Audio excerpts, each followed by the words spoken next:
The jungle was silent, but not in a peaceful way.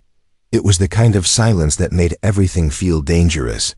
The trees stood tall and thick, their branches twisting like claws. No animal dared to walk here, no bird sang, even the wind seemed afraid to pass. This was the bloodroot jungle on the planet Threxia, a place where death ruled, and the one who ruled death here was the Scroth beast, a monster with sharp claws, acid breath, and scales harder than stone.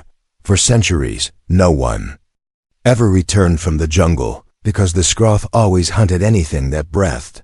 But today, Cyrilie saw something strange.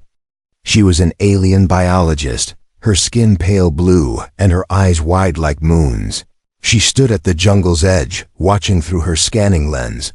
A human, alone, had walked into the jungle. He didn't wear heavy armor, he didn't carry big weapons, just a simple knife on his belt and a strange calm on his face. His name was Jason Heil. Cyrilie didn't know him, but she was sure he would die. She had stayed hidden, expecting to hear his screams, but instead, she smelled something. Something odd, smoke and meat. It was rich, heavy, and somehow delicious, but how? No fire burned in the jungle. Nothing could survive long enough to start a flame. Cyrilie felt her curiosity growing. She had been studying the jungle for weeks, but always from afar, yet now her feet moved without thinking. She had to see what was happening. Step by step, she entered the shadows. The air was heavy and wet, filled with the smell of plants and rot, but above it all was the smell of cooked meat. Then she saw it. A small clearing where the trees opened like a natural circle. There, a fire burned, crackling softly. Jason Hawley sat beside it, relaxed. But that wasn't what froze Cyrilie in place. It was the body next to him, the giant Scroth beast. Dead and lifeless, its head was missing. Its chest was split open. Jason sat there, roasting a massive piece of its flesh on a sharpened stick. Cyrilie's heart stopped. No one kills the Scroth. No one even survives seeing it, but here was a human, eating it like it was a normal meal. She whispered to herself, How is he alive? And eating that thing? Her voice was so soft, yet Jason looked up. His eyes locked on the trees where she hid. He smiled. Hey there, he called, his voice warm and friendly. I can hear you breathing, you know. Cyrilie froze. She didn't know whether to run or stay, but Jason wasn't angry or scared. He chuckled, tearing a piece of meat with his teeth. Don't worry, I'm not gonna eat you too, he joked. Come out if you're curious. Against every instinct, Cyrilie stepped out from behind the tree. Jason's smile grew wider. See? Not so hard, he said, tossing her a chunk of meat.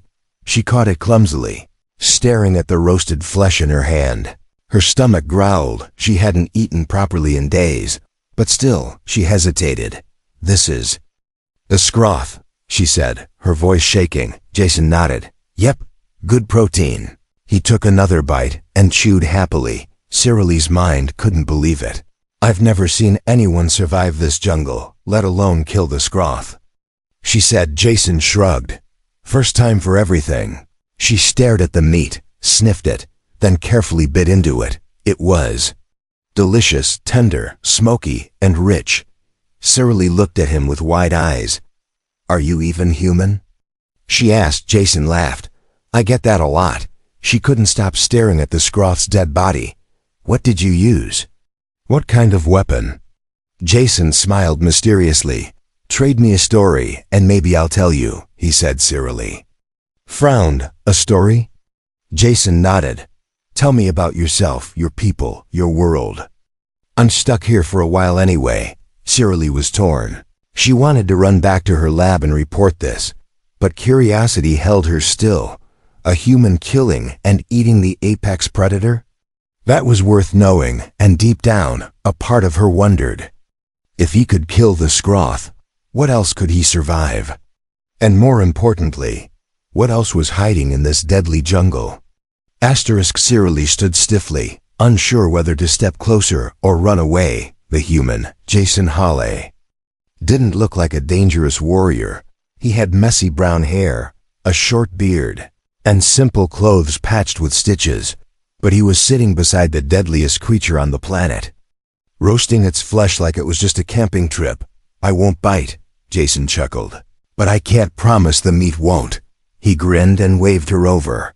Cyrily's instincts screamed for her to leave, but the smell of cooked meat, mixed with her hunger, made her feet move. She walked slowly, eyes darting to the Skroth's massive corpse. Its jaws were broken, its thick chest split open, as if by something stronger than its bones.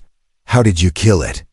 she asked softly. Jason poked at the fire, the flames crackling under his careful movements. "Eat first," he said. "Then we'll talk." He tossed another piece of meat to her. She caught it, still uncertain. "You want me to eat the Skroth?" she whispered. Jason shrugged. "Why not? You'll never get a chance like this again." Cyrily hesitated, but took a small bite. It was smoky, soft, and strangely pleasant. Her stomach, empty for too long, demanded more. Without thinking, she took another bite, then another. Jason smiled, watching her eat. "See? Told you.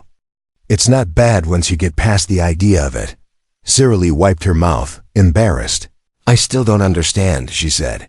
"The Skroth's hide is harder than stone, and its breath melts flesh. What did you use to kill it?" Jason leaned back, resting his arms on his knees. "Curiosity, huh? You scientists are all the same," he mused. "I'll make a deal," he added. "You share a story about your people, your world, your fears, and I'll tell you how I killed it." Cyrily frowned. "Why do you care about my story?" Jason's eyes softened. "Because I'm tired of talking to myself," he said. "It's been months since I had a conversation with anyone, or anything that didn't try to eat me." His honesty surprised her. Cyrily sat down on a fallen log, still cautious but curious. "I am Cyrily, a biologist from the city of Varrock, near the Crystal Cliffs," she began. "My people have always feared this jungle. We call it the Grave of the Brave," Jason chuckled. "Grave of the Brave, huh? Sounds about right," Cyrily continued. "The Skroth has ruled this place for centuries. Our records tell of it melting hunters with its breath, slicing beasts in half with its claws. We don't come here." Jason nodded slowly. "Sounds like Earth. We had forests no one entered because of the predators," he said, "but humans learned to fight back. Fear doesn't keep us away forever." Cyrily studied him carefully. "Is that why you're here? To conquer this place too?" Jason shook his head. "No, I came here to hide." "Hide? From what?" Cyrily asked. Jason's smile faded. "Another story for another night," he said. "But I'll keep my word." He stood up and walked over to the Skroth's body. "You want to know how I killed it?"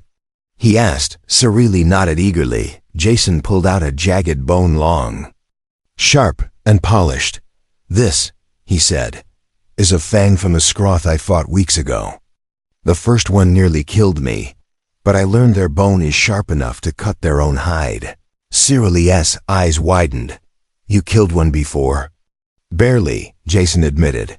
"I took its fang and turned it into a knife. That's the only way to pierce their armor." She stared at the weapon in awe. "You're using the predator's own body against it," she whispered. Jason nodded. "Sometimes. The only way to kill a monster is to think like one." Cyrily shivered at his words. She realized then that Jason wasn't just strong. He was clever, resourceful, but he was also hiding something. As if reading her mind, Jason tossed a small bone dagger to her feet. "Keep it," he said. "If you're going to walk this jungle, you'll need it." Cyrily picked it up carefully, feeling its weight. It was sharp, sharper than any tool she'd ever seen. "I didn't expect a human to be like this," she whispered. Jason chuckled. "Neither did I." They sat in silence for a while, the fire crackling between them. Above, the dark jungle whispered with unseen things. But for now, there was warmth, food, and an uneasy peace. Yet Cyrily knew this was just the beginning. Jason had survived the Skroth, but what else waited in the shadows? And what was he truly hiding from? The fire popped and crackled as the two sat in the clearing. Above them, The jungle canopy swayed gently. Though no wind blew, Cyrilie stared into the flames. Holding the scroth bone dagger Jason had given her, it felt heavy with meaning, like holding the tooth of a nightmare. She glanced at Jason, who poked the fire lazily. His eyes glowed faintly in the firelight, not with any alien power, but with a human sharpness she didn't understand. "You asked for a story," Jason said, breaking the silence. "So tell me, Cyrilie, what do your people think lives beyond this jungle?" Cyrilie looked up, thoughtful. "We believe this jungle is cursed," she said softly. "Our elders say it was made by ancient gods to punish the arrogant." She twirled the bone dagger in her hand. "Anything that enters is judged. If it is strong, it survives, but barely. If it is weak, it is eaten." Her eyes drifted to the dead scroth lying cold beside the fire. You passed the judgment, Jason," she whispered. "But I don't know what that makes you," Jason chuckled. "I'm just a stubborn human who refuses to die," he replied. "But let me share something about humans," he continued, poking the fire with a stick. "On Earth, we were never the strongest. Not the fastest, not the biggest." He threw another log on the flames, watching the sparks fly. "But we were hungry. Not for food, but for survival, for knowledge, for control." Cyrilie leaned forward, listening closely. "We hunted mammoths 10 times our size," Jason said. "We crossed oceans in wooden boats, fought beasts with stone tools. We did all this because we hated one thing more than death, being afraid." Cyrilie's mind tried to imagine it. Her people avoided danger, avoided the jungle. But humans, they seemed to chase danger. "What makes your species like that?" she asked. Jason smiled faintly. "I don't know. Maybe because back on Earth, everything wanted to kill us. So we learned to kill first." A chill ran through Cyrilie's spine. She watched Jason, the quiet man who sat by a fire like a simple explorer, yet had the eyes of a predator. "But even we have limits," Jason said softly. "There are things out there that even humans fear." Cyrilie's breath caught. "You said before, there's something worse than the scroth. What is it?" Jason stared into the flames, his expression darkening. "They followed me here," he said finally. "Creatures we call voidstalkers." Cyrilie's skin prickled at the name. "What are they?" she asked, voice low. "Shadows with teeth." Jason said grimly. "They don't just kill, they erase you. Like you never existed." His eyes flicked up to the trees, scanning the dark. "They're smart. They know how to wait, how to trap. But the scroth? They're scared of it. That's why I killed it. To wear its stink, to make the stalkers hesitate." Cyrilie's heart pounded. "You killed the scroth. Not just for food, but as a shield." Jason nodded. "Exactly. It's blood on me, it's bones in my hands. That scent keeps the stalkers away. For now," he added quietly. The fire popped again, sending sparks upward. Cyrilie hugged herself, feeling small. She had thought Jason was a hunter, but now she saw him as something else. A survivor, hunted by shadows, forced to kill monsters just to breathe another day. She looked at him differently now. He wasn't just dangerous, he was desperate. "What do they want from you?" she asked softly. Jason's gaze grew distant. "They want to take me back," he said. "Back to the people who made me." "Who made me this way?" Cyrilie frowned. "Made you? You mean you weren't born like this?" Jason chuckled bitterly. "No one's born to kill monsters," he said. "I was trained, modified. Back on Earth, there was a project, Project Apex. They wanted to create a perfect predator. A human that could survive any world, kill any threat." He looked down at his hands, flexing his fingers. "They succeeded. But then I realized I didn't want to be a weapon." Cyrilie's breath trembled. "So you ran?" she whispered. Jason nodded. "I ran as far as I could. Across systems, across stars. I thought Threxia was empty enough, deadly enough, that no one would follow." His smile was tired. "But death always follows me." The fire dimmed slightly. The jungle whispered again. faint sounds, rustling leaves, distant growls. But now Cyrilie understood why Jason stayed close to the fire. Light kept the shadows at bay. She looked at him, this lonely human with predator skills but a haunted heart. And for the first time, she didn't see him as a killer. She saw him as someone running from a fate he never asked for. "You don't have to be alone," she said suddenly. Jason looked up, surprised.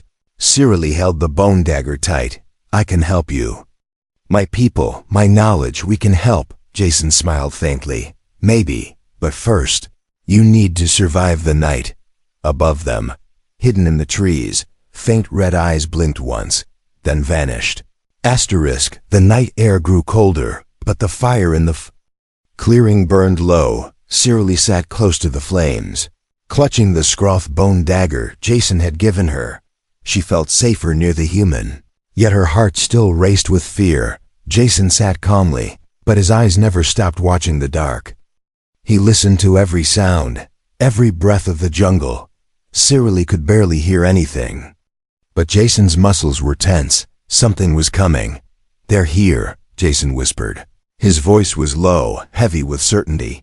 Cyrilie's body went cold. "What is it? The Void Stalkers?" she asked, her voice shaking. Jason nodded, his hand slowly reaching for a spear he'd carved from the scroth's bone. "Stay near the fire," he said. "They don't like the light." Cyrilie glanced around but saw nothing, only darkness between the trees. But then she heard it. Soft whispers, like the wind speaking in a language she didn't know. And then, red eyes blinked in the distance. Watching them, moving silently between the shadows, Cyrilie's breath caught in her throat. "What do they want from you?" she asked. Jason's face hardened. "They want me back. To be their prey. Or their tool." Suddenly the shadows moved. Figures stepped forward, slim, tall, their bodies black as midnight. They didn't walk like animals, but like hunters. Careful and confident, their eyes glowed like coals, their fingers long and sharp. Cyrilie gripped the dagger tighter. "What are they?" she whispered. Jason stood slowly, spear in hand. "They're not just beasts," he said. "They're the galaxy's perfect hunters. Smart, patient, ruthless. They trap by scent, by fear, by sound." The Void Stalkers circled them, just beyond the firelight. One stepped closer. Its body thin but impossibly strong, its mouth opened. But no words came, only a sound like a broken voice. Jason pointed the spear. "Back off," he growled. But the creature stepped closer, without warning. Jason threw a burning log at it. The creature screamed, a high, sharp sound that made Cyrilie's ears hurt. It retreated fast, back into the dark. "They hate fire," Jason said. His eyes locked on the shadows, but they don't give up. The whispers grew louder, like voices arguing just out of reach. Cyrilie's heart pounded. "We can't fight them," she said, her voice panicked. Jason glanced at her. "We can. We have to," he said firmly. "If we run, they'll catch us in the dark." He grabbed a scroth bone and tossed it to Cyrilie. "Sharpen this with your dagger." "We need more weapons," he ordered. Cyrilie's hands shook, but she obeyed. Scraping the bone quickly, Jason moved around the fire, tossing more wood on the flames, making it burn brighter. "We fight in the light." "Stay close to me," he said. Then came the first attack. A Void Stalker lunged from the dark, leaping over the flames. Jason spun and drove his spear deep into its chest. The creature shrieked, its body hissing as black blood spilled. It thrashed wildly before collapsing. Another followed, darting through the trees. Cyrilie screamed. Stabbing with her sharpened bone, she hit the creature's side. The bone pierced its skin. It shrieked and fled back into the shadows. "You did good," Jason shouted, but more were coming. The red eyes circled closer, their whispers turning into growls. Cyrilie fought beside Jason, her fear turning into focus. She stabbed, slashed. Using the bone dagger with shaky hands, Jason fought like a storm, his spear fast and deadly, his movements precise. Each time a stalker came too close, he struck with brutal force. Yet for everyone they hurt, two more appeared. We can't hold forever. Cyrily cried. Jason gritted his teeth. We don't need forever, just until they're afraid of us. Then Jason grabbed the dead Scroth's claw.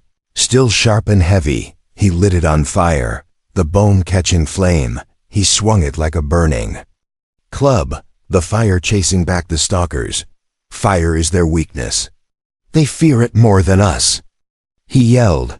The creatures began to hesitate, their red eyes flicking with uncertainty. Jason stood tall, his face wild and determined. Come on. Afraid of one human and a scientist? He roared. Slowly, the Voidstalkers retreated, their whispers fading. One by one, their red eyes vanished into the dark. Silence returned, heavy and still. Cyrily collapsed to her knees. Gasping for breath, Jason stood over her, watching the jungle carefully. They're not gone, he said quietly. They'll be back, but not tonight. Cyrily looked up at him. You fought them. Like you've done this before, she said. Jason nodded slowly. Because I have. On other worlds, other nights. But never with help. He smiled faintly. You did good, Cyrily. She felt pride swell in her chest. Despite the fear still in her bones, she had stood her ground. Survived beside the human, but one question burned in her mind. What are you really, Jason Halley? She whispered. Jason looked at the fading fire and answered softly. Someone who was made to be a monster, but chose to fight monsters instead. The jungle was quiet again, but Cyrily knew it was just a pause. Tomorrow, the real Hun. The jungle was never truly silent. Even when the creatures vanished and the red eyes disappeared, there was always a sound beneath the stillness. A low hum, like the planet itself was breathing. Waiting, Cyrily sat close to the fire, her hands still shaking from the fight. She had never killed before, never even held a weapon. Yet tonight she stabbed the Voidstalker and watched it bleed. The smell of its black blood still clung to her. Like a bad dream she couldn't wash away. Jason was already moving, gathering bones, broken sticks, anything that could burn. He didn't rest. Cyrily watched him, this human who seemed made for war. His eyes were alert. His muscles coiled like he was still in the middle of battle. Jason, she called weakly. He paused, glancing at her. They're gone. For now, she said. Jason shook his head. They don't stop, Cyrily. They only watch, wait for the fire to die. If we rest, we die. Cyrily swallowed hard. What are they really? How can they move like shadows? Jason sighed, dropping a bundle of branches near the fire. They're not natural, he said. They're made like me. Created in labs, bred to hunt anything alive. A failed human project left to rot, but it didn't rot. It thrived. Cyrily's eyes widened. You're saying humans made them? Jason nodded grimly. We tried to make perfect predators, to clear dangerous planets for colonization. But they evolved, escaped control. Now they just hunt. Not for food, not for survival, but because it's what they're made for. Cyrily felt a chill deeper than the night's cold. They're hunting you because you escaped them? She asked. Jason smiled bitterly. No, they hunt me because I was their first prey. The first test subject. He turned, lifting his shirt to reveal long scars running across his back. Project Apex thought I could survive anything. So they dropped me in their breeding ground with nothing but my fists. Cyrily's breath caught. You survived, she whispered. Barely, Jason said, lowering his shirt. And I learned, if you can't outfight them, you outsmart them. He grabbed a vine and began tying sharp Scroth bones together into a crude trap. We can't fight them head-on forever. We need to trick them, he muttered. Cyrily stood up shakily. Tell me what to do, she said, surprising herself. Jason looked up, a small grin appearing. Brave, he muttered. I like that. He pointed around the clearing. Find thick branches, sharpen the ends with your dagger. We'll make a perimeter of spikes. Cyrily nodded and hurried to obey, her fear turning into focus. Every branch she broke, every point she carved, made her feel less like a victim. She was becoming part of the fight. Jason worked fast, setting traps, tying bones with vines, hanging heavy logs with sharp ends to swing down if triggered.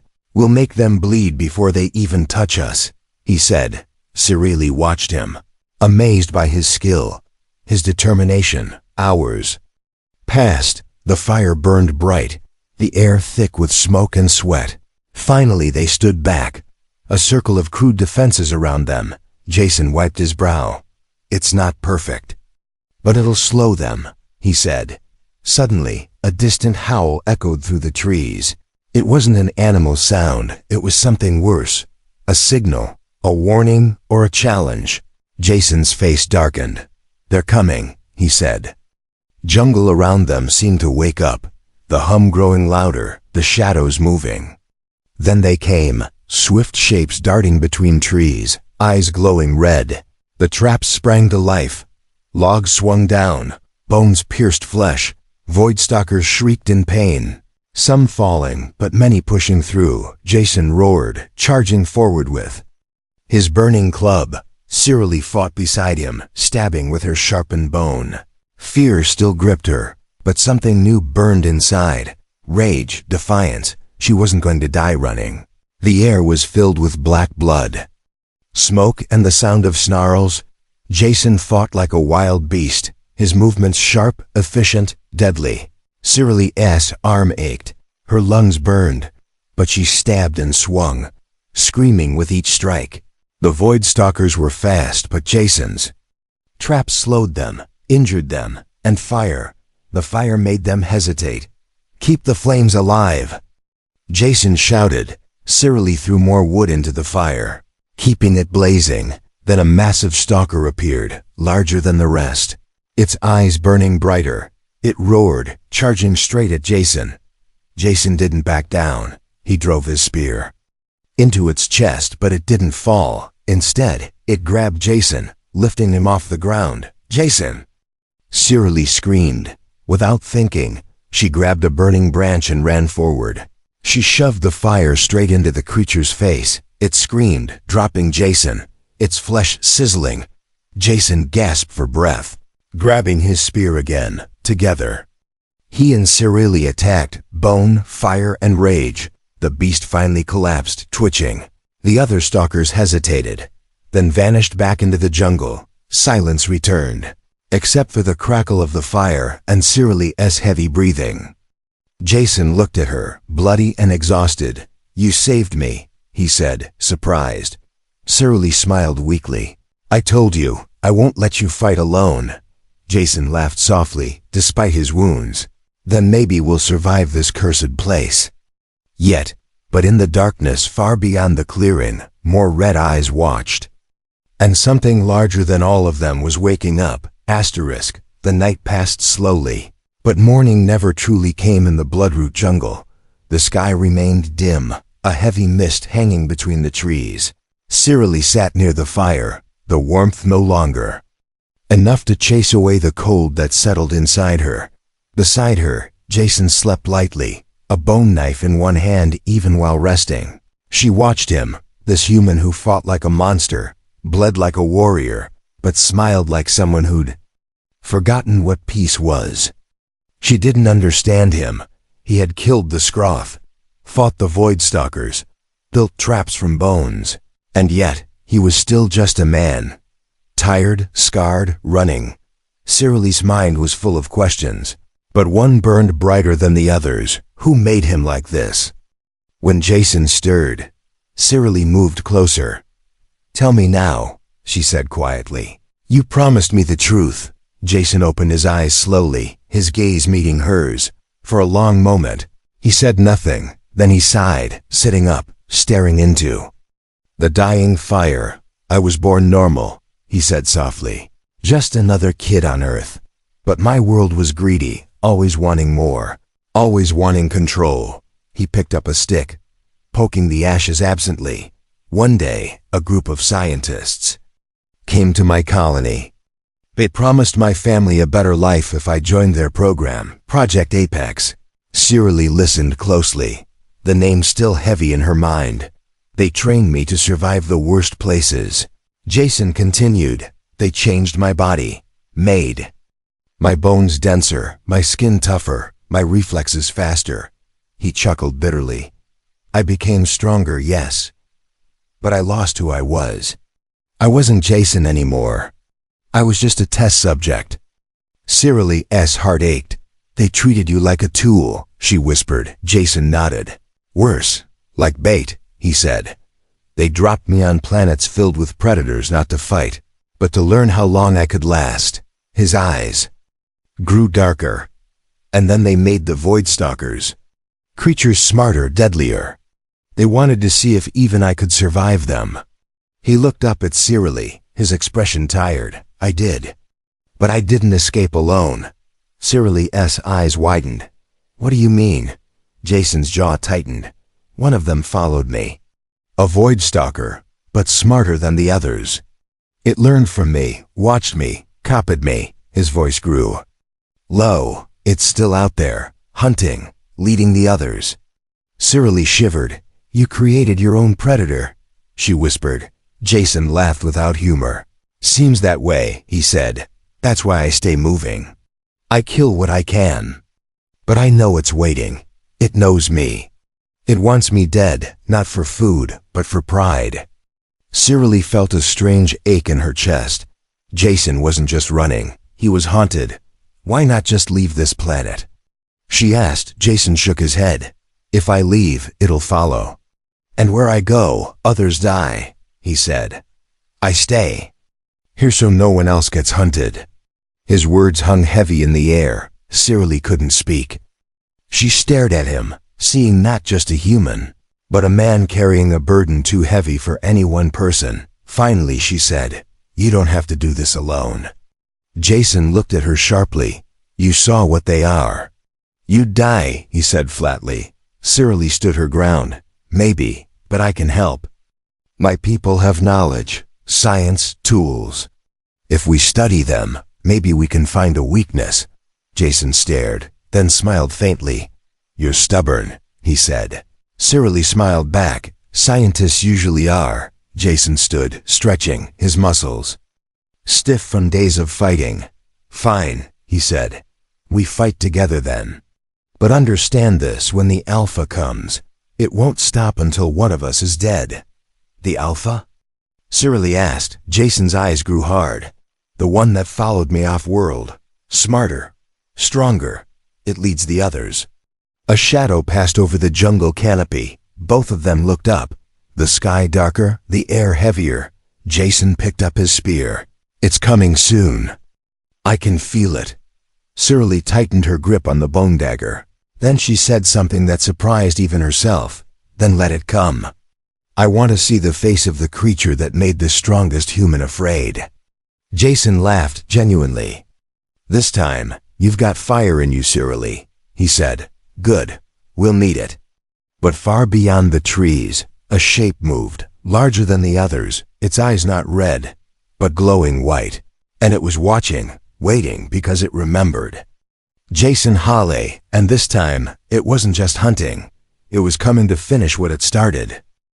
Tea would begin, and this time, she wouldn't let Jason face it alone. Asterisk, the air was heavy, thicker than before. Even the jungle seemed to hold its breath, as if the trees themselves feared what was coming. Cyrily stood by the fire, holding the scroth bone dagger tight in her hand. Jason checked his spear, his face stern, his movements sharp. He had fought hundreds of beasts, faced death more times than he could count. But tonight felt different. Tonight, the Alpha was coming. They didn't speak much as they prepared. There was no need. Both of them knew this wasn't just another fight. This was the final one. Suddenly the jungle shifted. A low, deep growl rumbled through the ground. Cyrily looked up and saw it. A massive shape moving between the trees. It was taller than any Voidstalker. Its body thick with muscle. Its movements smooth like shadow on water. But it was its eyes that froze. Her glowing white, bright like twin moons. That's it, Jason said quietly. The Alpha. The Alpha stepped into the clearing, not afraid of the fire.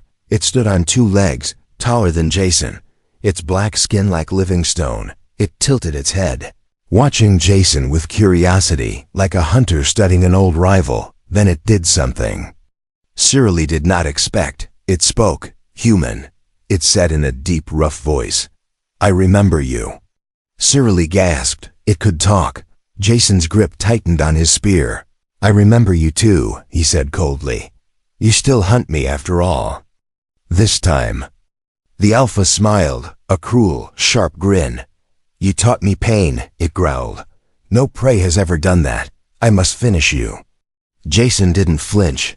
"You'll die trying," he said. But then, the Alpha's eyes shifted to Sirili. "And this one? A new friend? A new prey?" It mocked. Sirili stood tall despite her fear. "I'm not prey," she said, her voice firm. The Alpha chuckled darkly. "Then fight. Show me if humans have finally found a worthy mate in another species." With that, the Alpha roared, and the ground seemed to shake. Jason charged first, spear aimed for the Alpha's chest. But the creature moved fast, catching the spear with one hand and snapping it like a twig. Jason stumbled. But Sirili was already moving. She threw her bone dagger, striking the Alpha's arm. The creature snarled, but barely flinched. "You are brave," it said, "but weak." Jason grabbed the burning club, swinging it hard. Flames licked the Alpha's side, making it growl in pain, but it struck back, hitting Jason and sending him flying into a tree. "Jason!" Sirili screamed, running to his side. He coughed, blood on his lip. "Stay back," he gasped. But Sirili shook her head. "No! We fight together, remember?" The Alpha watched them with amusement. "You still protect him?" "Why?" it asked. "He is a killer, a destroyer. Yet you defend him?" Sirili stood, shaking but defiant. "Because he is more than a killer. He fights because he must, not because he wants to," she said. "He taught me that survival doesn't mean losing your soul." The Alpha tilted its head. "A soul?" It echoed, as if tasting the word. "I was not made with one." Jason pushed himself up, wiping the blood from his mouth. "You can choose," he said to the Alpha. "You can walk away. You've learned, you've survived. You don't have to kill anymore." For a moment, the Alpha was silent. Then it laughed, a deep, echoing sound that chilled Sirili's bones. "I was made to hunt. That is all I am," it said. "But you are my greatest prey. If I don't kill you, what am I?" Jason stood tall, meeting the Alpha's glowing eyes. "Then let's end it," he said. They fought. Bone, fire, fists and fury. Jason moved with precision, dodging blows, striking where he could. Sirili joined in, using fire, stabbing with sharpened bones. Together, they danced around the Alpha, each attack a whisper of death. Finally, Jason found his moment. He drove a burning shard of scroth bone into the Alpha's chest. The creature roared, staggering back. Sirili threw her torch, flames catching on the creature's wounds. It burned, screaming, and slowly it fell, crashing to the ground with a heavy thud. Silence. Jason stood over the fallen Alpha, chest heaving. But before it died, the Alpha looked at him one last time. "You were always worthy," it whispered. Then its eyes dimmed, and it moved no more. Sirili collapsed beside Jason, both of them exhausted. "It's over," she said softly. Jason looked at her, then at the dead Alpha. "Maybe," he whispered, "but I'll always be a predator. The question is, what kind of predator will I choose to be?" Sirili took his hand. "The kind who doesn't have to fight alone anymore," she said, smiling weakly. Jason smiled back. "Yeah, I'd like that." Far above, the jungle watched in silence, but deep within, the story of the human who feasted on predators and the alien who stood by his side would never be forgotten.